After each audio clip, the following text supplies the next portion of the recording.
जय हिंद मेरे प्यारे दोस्तों, आपका अपना यूट्यूब चैनल मैथ विजेता पर आप सभी लोगों का स्वागत है।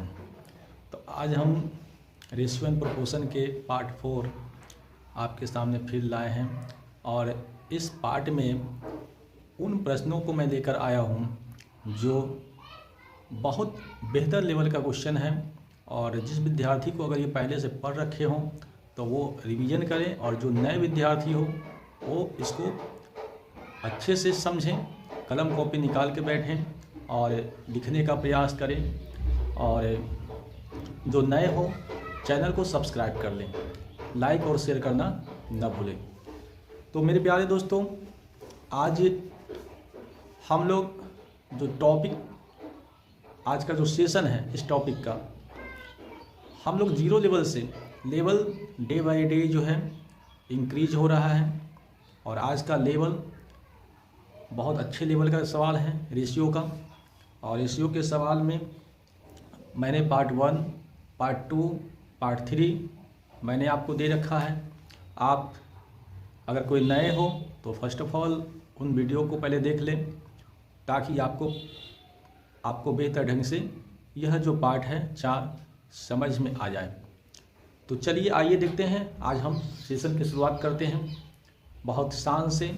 और 2024 हमारे लिए इस प्लेटफॉर्म के माध्यम से मैं जो बच्चे बिल्कुल मैथ में जीरो हैं, मैथ में उनका बेसिक जो है कमज़ोर है, इस प्रकार के वीडियो से वो अपने बेसिक लेवल को बेहतर करें और एग्ज़ाम में अपने आप को किस प्रकार से प्रिपेयर कर लें ताकि 2024 उनके लिए बेहतर रहे। तो आइए देखते हैं आज का रेशियो एंड प्रोपोर्शन का सवाल नंबर फर्स्ट मैं आपको पढ़ के समझा देता हूँ।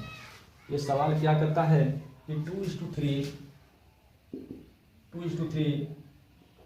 6:11 और 11:2 का मिश्र अनुपात क्या है।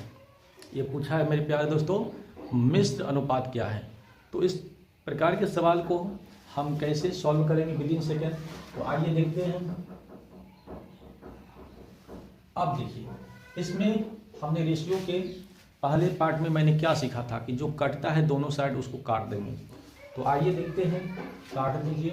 2 से ये 2 कट जाएगा, 3 से ये 2 बटे में कट जाएगा, 11 से 11 कट जाएगा। तो इधर के टर्म में बचा 2 और इधर के टर्म में बचा 1 और यही इस सवाल का आंसर आ गया 2:1, जो ऑप्शन नंबर 2 है। आंसर इस सवाल का बन गया ऑप्शन नंबर 2।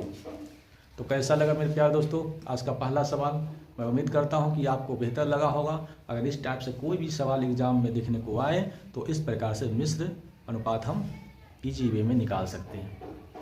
तो देखिए, कुछ और अच्छे सवाल हैं रेशियो का।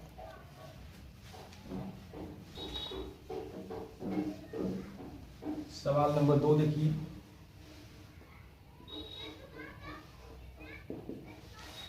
सवाल नंबर 2 क्या कहता है, 15:19 के प्रत्येक पद में क्या घटाया जाए कि नई संख्याएं 3:4 के अनुपात में बन जाए।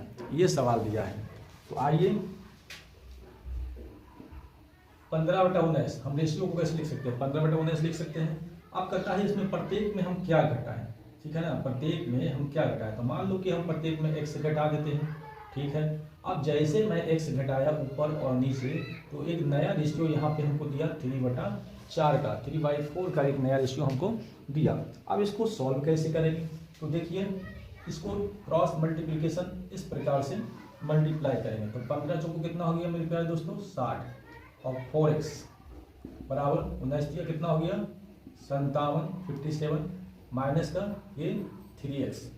अब देखिए 57 को इधर ले आएंगे तो 60 में से 57 इधर आएगा तो माइनस होगा और माइनस 3x है। 4x इधर ले आइए तो प्लस का 4x होगा, तो इधर बचेगा 3 और इधर x बचा। 4x में से 3 जाएगा, क्या बचेगा x बचेगा। यानी x का वैल्यू कितना आ गया, x का वैल्यू 3 आ गया, जो ऑप्शन नंबर ए है। तो इस प्रकार का सवाल का आंसर इस प्रकार से दे सकते हैं और इसको हम ऑप्शन के माध्यम से भी इस प्रकार के सवाल का हम आंसर बना सकते हैं। तो आइए सवाल नंबर हम 3 करते हैं।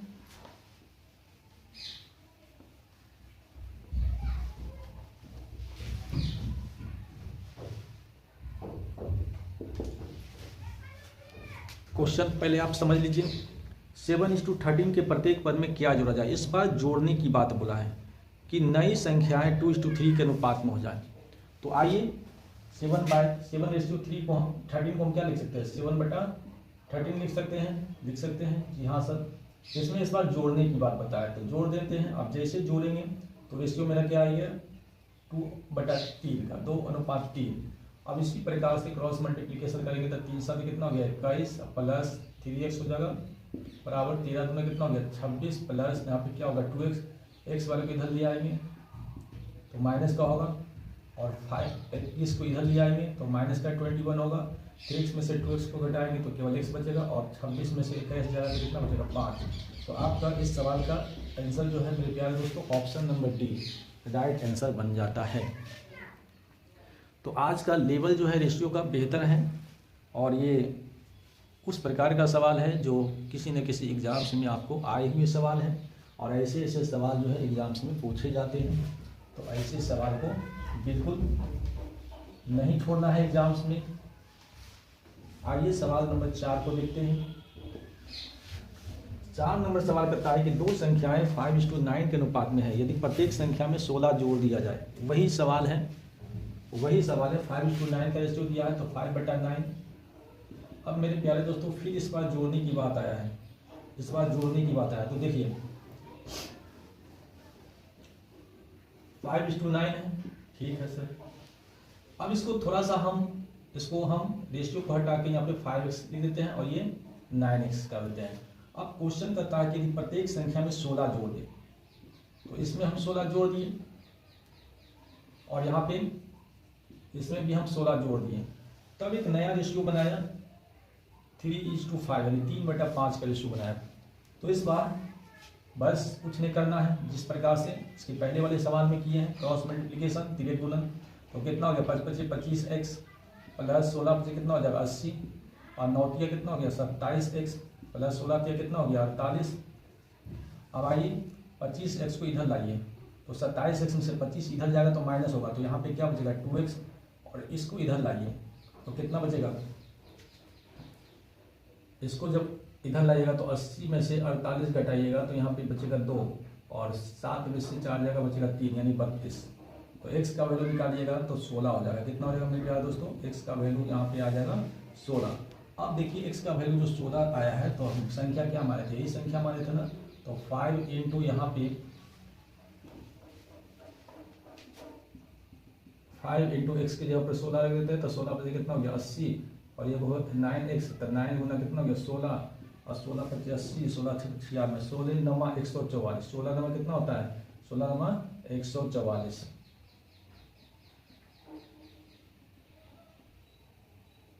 जो आपको ऑप्शन नंबर सी बता रहा है, यानी ये 80 और 144 जो है जो संख्या था उस संख्या का वैल्यू 80 और 144 जो ऑप्शन नंबर आपको सी बता रहा है। ऑप्शन नंबर कितना बता रहा है, ऑप्शन नंबर सी।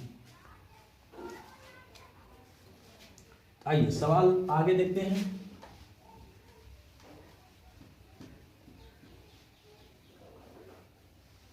सवाल नंबर 5 को देखिए। सवाल नंबर 5 क्या करता है, 76 को 7:5:3:4 के अनुपात में विभक्त करने पर सबसे छोटा भाग है, ये बोला है, सबसे छोटा भाग बोला है। तो मेरे प्यारे दोस्तों 7:5:3:4 अगर रेशियो में देखा जाए तो 7 5 3 4 का रेशियो है। अगर टोटल ये रेशियो के नंबर को जोड़ा जाए तो 7 5 12 12 3 15 15 4 कितना होता है 19। जब ये क्वेश्चन में कहता है कि टोटल जो है वो 76 दे रखा है, जो 19 से कितना गुना 19 को 76 4 गुना, उसमें पूछा गया सबसे छोटा भाग। तो सबसे छोटा 7 5 3 4 में 3 सबसे छोटा है, ये भी अपने आप से 4 गुना, यानी आंसर हो जाएगा 12 जो ऑप्शन नंबर ये है। तो ऐसे ऐसे सवाल को मेरे प्यारे दोस्तों विद इन सेकेंड, ठीक है, सोचने का नज़रिया आपको बदलना पड़ेगा, है ना। जब तक आप अपने नज़रिए को नहीं बदलोगे, जब तक आप ध्यान नहीं दोगे, आप आपको बार बार गलती ऐसे ऐसे सवाल आपका होते रहेगा, और ये एग्ज़ाम में पॉइंटों का खेला होता है। तो आप अगर अभी से सतर्क हो जाओगे तो आने वाले वक्त जो है बेहतर होने वाला है। तो आइए कुछ और सवाल लेते हैं।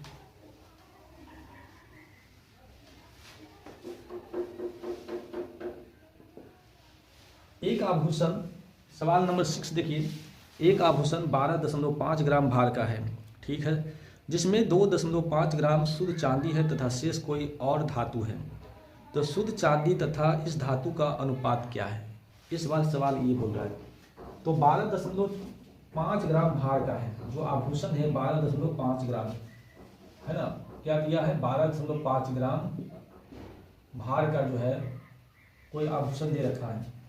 उसमें से कहता है कि शुद्ध जो चांदी है, जो सिल्वर है, जो प्योर जो सिल्वर है वो 2.5 ग्राम दे रखा है, शेष कोई और धातु है, बाकी जो कुछ मेटल है।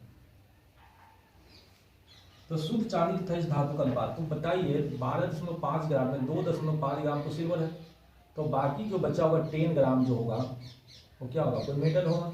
अब इन दोनों का रेशो ग्राम से ग्राम कर लिया, इसका पॉइंट उड़ेगा नीचे 10, तो यहाँ पे हो गया कितना 25, और इधर पॉइंट उड़ेगा 10, नीचे जो 10 आएगा मेरे प्यारे दोस्तों, ये 10 की गुना इधर हो जाएगा, यानी 100।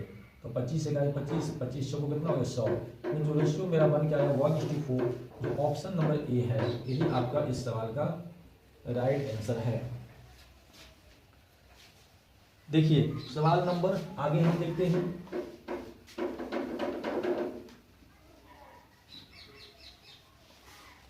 सवाल नंबर 7 देखिए। एक परीक्षा में आशुल ने अंग्रेजी में विज्ञान से दुगने अंक प्राप्त किए। अंग्रेजी विज्ञान तथा गणित में उसके कुल प्राप्तांक 180 थे। यदि अंग्रेजी व गणित में प्राप्तांकों का अनुपात 2:3 हो तो विज्ञान में उसने कितने अंक प्राप्त किए? इस बार सवाल जो है रेशियो का इस प्रकार से है, थोड़ा लेवल जो है जो मेरे प्यारे दोस्तों ऊपर की ओर जा रहा है, तो ध्यान से देखिएगा और कैसे इस सवाल को विदिन सेकंड हम सॉल्व करते हैं। अब कहता है कि एक परीक्षा में आशु ने अंग्रेजी में विज्ञान से दुगने अंक प्राप्त किए।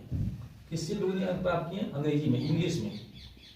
इंग्लिश में जो अंक प्राप्त हुआ है वो साइंस से दुगना। अगर साइंस में अगर मैं 1 अंक प्राप्त किया हो तो विज्ञान में कितना? इसका दुगना, 1 का दुगना 2। ठीक है सर। फिर कहता है मेरे प्यारे दोस्तों अंग्रेजी विज्ञान तथा गणित में उसके कुल प्राप्तांक 180 थे। आगे एक और दिया है, यदि अंग्रेजी व गणित में प्राप्तांकों का अनुपात, अंग्रेजी व गणित, एक और यहाँ पे बात आ गया गणित, अंग्रेजी व गणित में प्राप्तांकों का अनुपात 2:3 है। अंग्रेजी में तो 2 है ही है और गणित में कितना दे रखा है 3, तो कहीं न कहीं तो कोई दिक्कत है नहीं। तो ये इस डाटा, ये यहाँ पे ये डाटा तैयार हो गया। ठीक है। अब अगर देखा जाए तो टोटल तीनों अगर मिला के देखा जाए तो 3 4 तो कितना हो गया 6, जबकि क्वेश्चन में दे रखा है तीनों का, इंग्लिश साइंस और मैथ का टोटल जो दे रखा है 180 अंक टोटल, जो इस 6 से कितना गुना, तो 6 से 30 गुना। तो मेरे प्यारे दोस्तों पूछा क्या विज्ञान में उसने कितने अंक प्राप्त किए, यानी साइंस के बारे में बात किया है, तो साइंस ये है इसका ये 30 गुना, यानी मात्र ये 30 अंक जो है वो प्राप्त किया है, जो ऑप्शन नंबर बी आपका राइट आंसर इस सवाल का है। तो ऐसे सवाल में थोड़ा सा आपको नज़रिया बदलना पड़ेगा सोचने का, और जैसे आप नज़रिया बदलोगे आप मेरे प्यारे दोस्तों आपको इस प्रकार के सवाल जो है इजी वे में आपसे निकल जाएगा। तो देखते हैं सवाल नंबर, अब हम 8 ले लेते हैं। सवाल नंबर 8 क्या करता है जरा देखते हैं। एक विद्यालय में लड़के तथा लड़कियां 3:2 के अनुपात में हैं। यदि 20% लड़के तथा 25% लड़कियों को छात्रवृत्ति मिलती है, छात्रवृत्ति का मतलब होता है स्कॉलरशिप, तो छात्रवृत्ति न पाने वाले कितने विद्यार्थी हैं? जो जिसको नहीं मिल रहा है उसी को निकालना है कि कितने विद्यार्थी ऐसे हैं, नंबर ऑफ स्टूडेंट्स कितने ऐसे हैं जिसको स्कॉलरशिप का फ़ायदा जो है नहीं हो पाता है। तो आइए देखते हैं। तो बॉयज़ एंड गर्ल्स का जो रेशियो दिया है मेरे प्यारे दोस्तों, बॉय एंड गर्ल्स का जो रेशियो दिया है वो 3:2 दिया है। क्या मैं रेशियो में कुछ शामिल कर सकता हूँ? हाँ सर, अगर मैं 2 जीरो इधर शामिल कर दूँ, 2 जीरो इधर शामिल कर दूँ तो कोई फर्क नहीं पड़ता, वो 3:2 रहेगा। क्यों? क्योंकि ये देखिए, अगर 300 इसको हम बना दिए, 200 बना दिए, फिर काटेंगे तो 3 और 2 का ही रेशियो रहेगा जो प्रश्न में दे रखा है। तो जीरो लगाने से, जब जीरो लगाएंगे तो दोनों तरफ ही इक्वल लगाएंगे, है ना, जिसके कारण रेशियो में कोई फर्क नहीं पड़ता है। अब देखिए क्या करना है, हमको निकालना क्या है प्रश्न में, जब लास्ट वाला पढ़ते हैं तो छात्रवृत्ति न पाने वाले, ठीक है। ऊपर दिया यदि 20% लड़के तथा 25% लड़कियों को छात्रवृत्ति मिलती है, तो मेरे को बताइए 20% लड़कों को मिल रहा है तो ऐसे कितने लड़के होंगे जिसको छात्रवृत्ति नहीं मिलता होगा, तो 80%। और ऐसे कितने गर्ल्स होगा जिसको छात्रवृत्ति नहीं मिलता होगा, तो 75%, क्योंकि 25% तो मिलने वाले हैं, तो 100 में 25% मिलने वाले हैं, तो 75% ऐसे होंगे जिनको नहीं मिलता होगा। अब देखिए 300 का 80% अगर हम निकालते हैं मेरे प्यारे दोस्तों, 300 का अगर हम 80% निकालते हैं, 80 बटा के 100 तो 8 × 24, 240 ऐसे लड़के होंगे जिसको छात्रवृत्ति नहीं मिलता होगा। और यही अगर हम 300 का अगर हम 75% निकालते हैं मेरे प्यारे दोस्तों, तो 200 का, तो ये आपका हो गया 150 ऐसे लड़के हैं जिसको छात्रवृत्ति नहीं मिलता है। टोटल ऐसे कितना लड़का हुआ जिसको छात्रवृत्ति नहीं मिलता है, तो यहाँ पे हो गया 0, 5 4 हो गया 9 और ये 390 लड़के, 500 टोटल, 500 में 390 लड़के ऐसे हैं जिसको छात्रवृत्ति नहीं मिलता है। आई होप कि यहाँ तक आपको बात समझ में आ गया होगा। तो 500 पर, है ना, 500 में 390 ऐसे है जिसको छात्रवृत्ति नहीं मिलते हैं, ठीक है सर। अब हमको निकालना किसके बारे में है, तो छात्रवृत्ति। तो पूरा 100 में काम कर लेते हैं, परसेंटेज अपने आप में पूरी 100 यहाँ पे लेके चल रहे हैं। अब देखिए यहाँ पे 2 जीरो, यहाँ से 2 जीरो कट गया। अब 5 7 35, 5 कितना हो गया 40, 78, यानी आपका इस सवाल का जो आंसर मेरे प्यारे दोस्तों बन गया 78/78 ऐसे स्टूडेंट रहे होंगे जिसको छात्रवृत्ति नहीं मिलती है। तो ऑप्शन नंबर सी आपका राइट आंसर इस सवाल का बन गया। तो इस प्रकार के सवाल जो है इस प्रकार से हमको सॉल्व करना चाहिए। तो विद्यार्थी चैनल्स पर नए हो, चैनल्स को सब्सक्राइब करना न भूलें। ऐसे ऐसे वीडियो अगर वो चाहते हैं कि हम देखें तो सब्सक्राइब पहले कर दें, लाइक और शेयर भी कर दें। आइए देखते हैं कुछ और अच्छे सवाल आज।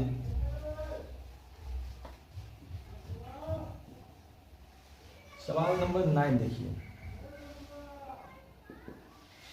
कहता एक आभूषण। ये 9 नंबर सवाल मेरे प्यारे दोस्तों हम लोग कर चुके हैं। 9 नंबर सवाल जो है हम लोग 6 नंबर में ही कर चुके हैं। तो आइए सवाल नंबर जो है 10 को देखिए। एक आभूषण 12.5 ग्राम भार का है, ठीक है, जिसमें 2 ये तो हो गया 9 नंबर। 10 नंबर देखिए, 10 नंबर सवाल।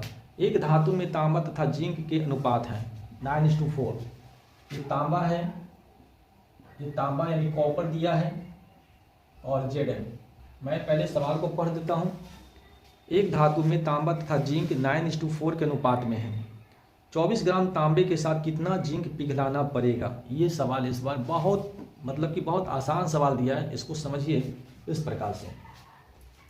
तो तांबा और जिंक किस रेशियो में दिया है, 9:4 के रेशियो में दिया है, ठीक है सर। इसको यदि मैं रेशियो को हटाकर इसको हम मान लेते हैं कि टोटल जो कॉपर होगा 9x होगा और टोटल जो जिंक होगा 4x होगा। प्रश्न के अकॉर्डिंग अगर देखा जाए तो 24 ग्राम तांबे में, तांबा यहाँ कितना है 9x, तो 9x का कंपेरिजन कर लो 24 से। अब यहाँ से x का वैल्यू अगर मैं निकालता हूँ तो यहाँ पे कितना हो जाएगा 24 बटा के यहाँ हो जाएगा 9। तो मेरे को निकालना क्या है, 24 ग्राम तांबे के साथ कितना जिंक पिघलाना होगा। जिंक के बारे में बात कर रहा है, किसके बारे में बात कर रहा है, जिंक के बारे में। तो जिंक के बारे में बात किया तो जिंक कितना है, एक मिनट देखिए, इसको नहीं भी मानिएगा तो भी आपका आंसर आ जाएगा, उतना नहीं करिए। ये देखिए पर टोटल कितना है 24 ग्राम तांबा है, तो 24 ग्राम तांबा है, जब यहाँ पे तांबा कितना है रेशियो में 9 और हमको किसका निकालना है, जिंक का निकालना है। 4 से क्या करेंगे मल्टीप्लाई कर देंगे। अब देखिए यहाँ पे 3 × 9, 3 × 8 कितना हो गया 24, 800 को कितना हो गया 32 बटा कितना हो गया 3, तो 32 बटा 3 किग्रा हो गया, 32 बटा 3 किग्रा हो गया।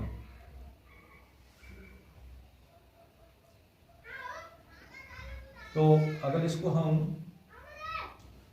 पूर्णांक में तोड़ते हैं तो 10 सही 2/3, ये आपका राइट आंसर बन गया, जो ऑप्शन नंबर ए बता रहा है। ऑप्शन नंबर ए बता रहा है 10 सही 2/3। इसको डिवाइड करिएगा। तो आइए एक और सवाल है आज का।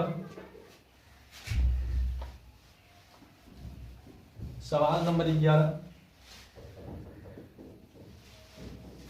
सवाल नंबर 11, तीन संख्याओं का योग 196 है। यदि पहली तथा दूसरी संख्या का अनुपात 2:3 हो तथा दूसरी एवं तीसरी संख्या का अनुपात 5:8 हो तो दूसरी संख्या क्या है?